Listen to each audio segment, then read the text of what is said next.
नमस्कार दोस्तों, कैसे हैं आप। आज मैं आपको इंटरमीडिएट के 11वें अध्याय जैव प्रौद्योगिकी सिद्धांत एवं प्रक्रम के दूसरे पार्ट में बताऊंगा प्रोसेस ऑफ बायोटेक्नोलॉजी, जैव प्रौद्योगिकी की प्रक्रियाएं।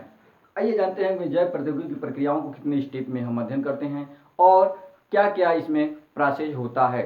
सबसे पहले हम क्या करते हैं कि जीवधारी जिसके डीएनए का प्रयोग करना है, वांछित जीन को उसके अलग किया जाता है। यानी जिस जीवधारी के वांछित जीन का अलग किया जाता है उसको दाता जीव कहते हैं, और उसके जीनोम का अध्ययन करके और उसके डीएनए वांछित जीन का पता लगाकर उसके डीएनए को प्रतिबंधन एंडोन्यूक्लियेज एंजाइम की सहायता से छोटे छोटे टुकड़ों में तोड़ देते हैं। इसके बाद जो वाहक डीएनए होता है वह किसी जीवाणु को या किसी विषाणु के डीएनए का प्रयोग करते हैं वाहक डीएनए के रूप में, और जो वाहक डीएनए के रूप में प्रयुक्त होता है वह किसी जीवाणु के केंद्रकाभ में स्थित साइटोसाल होता है। उसके डीएनए में क्या करते हैं, उसके डीएनए को प्रतिबंधन एंडोन्यूक्लियेज एंजाइम की सहायता से तोड़ देते हैं। अब यहाँ देख रहे हैं कि प्रतिबंधन एंडोन्यूक्लियेज एंजाइम की सहायता से जो दाता जीव है उसके भी डीएनए को तोड़ दिए हैं, और इसमें से वांछित जीन का पता लगाकर और जो वाहक डीएनए है इसमें इसको लाइगेज एंजाइम की सहायता से जोड़ देते हैं। जोड़ने के बाद से जो डीएनए बनता है, जो संरचना बनती है, उस संरचना को पुनर्योगज डीएनए अणु कहा जाता है। और यह पुनर्योगज डीएनए जो अणु होता है इसको क्या किया जाता है, उचित संवर्धन माध्यम में रख के प्रचुरोद्भवन द्वारा ई कोलाई नामक जीवाणु में, एस्केरिसिया कोलाई जीवाणु में क्या करते हैं, रूपांतरित करा देते हैं। और इसके बाद से इसमें नए नए प्रोटीन्स बनने लगते हैं, और ये जो नए नए प्रोटीन्स बनते हैं सेल डिवाइड करके, कोशिका विभाजन करके और लाखों कॉलोनियां बना लेते हैं, और इन्हें डीएनए पुंजक कहा जाता है। अब इसके स्टेप को हम देखेंगे। सर्वप्रथम क्या करते हैं, वांछित जीन का विलगन, यानी दाता जीनोम से वांछित जीन जो होता है, जिसको जोड़ना होता है काट के, उसको हम अलग करते हैं। दूसरे पार्ट में देखेंगे वाहक डीएनए अणु का चयन। वाहक डीएनए अणु के चयन के रूप में हमने आपको बताया कि विषाणु के डीएनए या जीवाणु के केंद्रकाभ के साइटोसाल में स्थित डीएनए का जो गुणसूत्र से अलग होता है, जिसकी संख्या 1 से 100 तक होती है, उनका प्रयोग किया जाता है। और तीसरे स्टेप में देखें वांछित जीन को वाहक जीन से जोड़कर पुनर्संयोजित डीएनए अणु का निर्माण प्रतिबंधन एंडोन्यूक्लियेज एंजाइम द्वारा इसको तोड़ा जाता है और वाहक डीएनए को भी तोड़ा जाता है। क्योंकि एक ही प्रकार के प्रतिबंधन एंडोन्यूक्लियेज एंजाइम का दोनों जगह प्रयोग किया जाता है, अलग अलग प्रकार के प्रतिबंधन एंडोन्यूक्लियेज एंजाइम का प्रयोग नहीं किया जाता है। जैसा कि आप लोगों को पता है कि पहले पार्ट में मैंने आपको बताया है कि कई तरह के प्रतिबंधन एंडोन्यूक्लियेज एंजाइम होते हैं।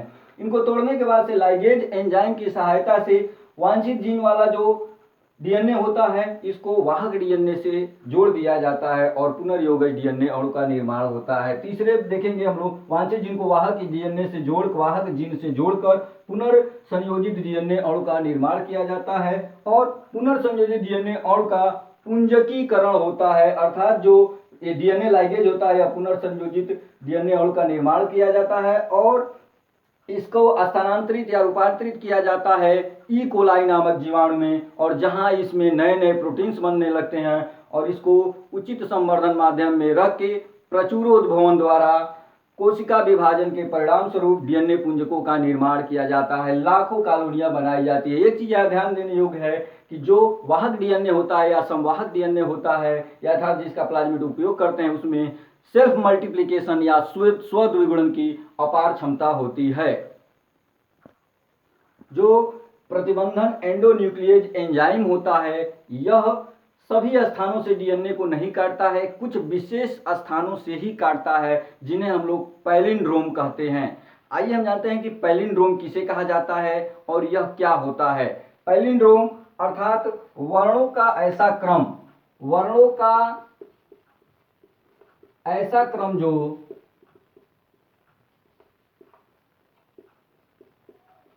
आगे और पीछे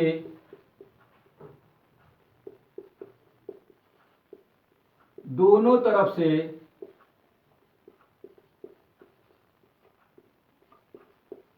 एक ही शब्द बनाता है,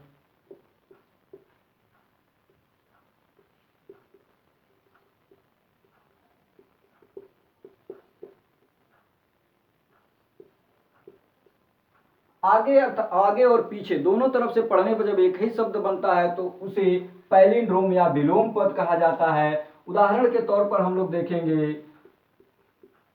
मलयालम।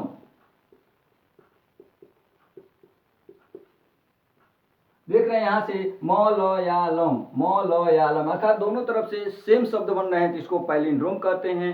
किंतु जो प्रतिबंधन एंडोन्यूक्लियस एंजाइम होता है वह जिन सीक्वेंस पर काटता है वह जो होते हैं डीएनए क्षारकों का ऐसा क्रम होता है पैलिंड्रोम अनुक्रम,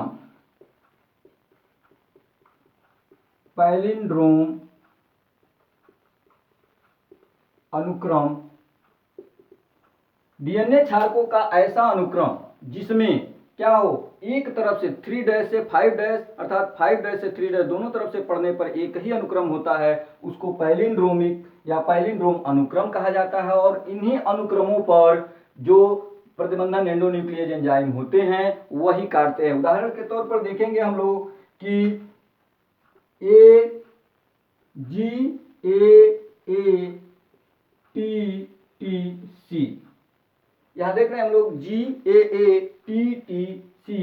5' से 3', तो यह एक तरफ से पढ़ने पर ऐसा ही अनुक्रम होगा। यहाँ G देखेंगे ग्वानिन, A है एडेनिन, T है थाइमिन और C है साइटोसिन। ये नाइट्रोजनी क्षारकों का अनुक्रम होता है जो डीएनए में स्थित होता है।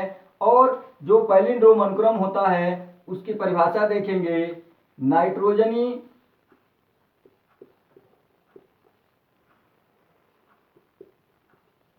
क्षारकों का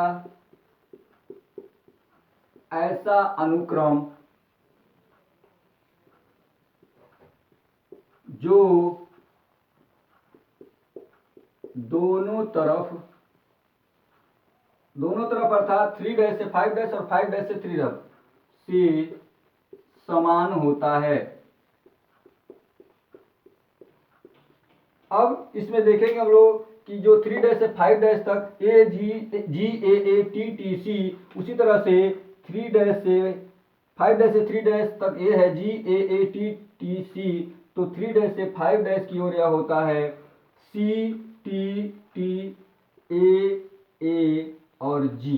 यह है पैलिंड्रोमिक अनुक्रम। और इन्हीं अनुक्रमों, जैसा कि हमको पता है कि डीएनए में यही अनुक्रम होते हैं, यही क्षारक होते हैं, एक निश्चित अनुक्रम में होते हैं, इन्हीं अनुक्रमों पर विशेष स्थानों पर प्रतिबंधन एंडोन्यूक्लियस एंजाइम काटते हैं। अब हम जानेंगे कि जो एक प्लाज्मिड या वाहक डीएनए है वह क्या होते हैं। जैसा कि अभी आप लोगों को बताया है कि जो प्लाज्मिड होता है जीवाणुओं की अधिकांश जाति है, जीवाणु जितने भी हैं, बैक्टीरिया जितने भी हैं, उनकी अधिकांश जातियों के केंद्रकाव अर्थात न्यूक्लियस के अंदर न्यूक्लियाइड्स होता है जो केंद्रकाव कहते हैं जिसको, उसमें स्थित प्रमुख वृत्ताकार जो डीएनए अणु होते हैं, केंद्रक के अंदर डीएनए अणु पाए जाते हैं जो गुणसूत्र का कार्य करते हैं, जिस पर लक्षण निर्धारित होते हैं। उनके अलावा, उनके अतिरिक्त साइटोसाल में केंद्रक के अंदर जो न्यूक्लियाइड है, केंद्रकाव है, उसके जो गुणसूत्री डीएनए है उसको छोड़ के साइटोसाल में प्रायः 1 से 100 तक जो छोटे छोटे वृत्ताकार डीएनए के अणु होते हैं, वृत्ताकार डीएनए के जो छोटे छोटे अणु होते हैं, इन्हें प्लाज्मिड कहा जाता है। प्लाज्मिड के बारे में आप लोग जाने।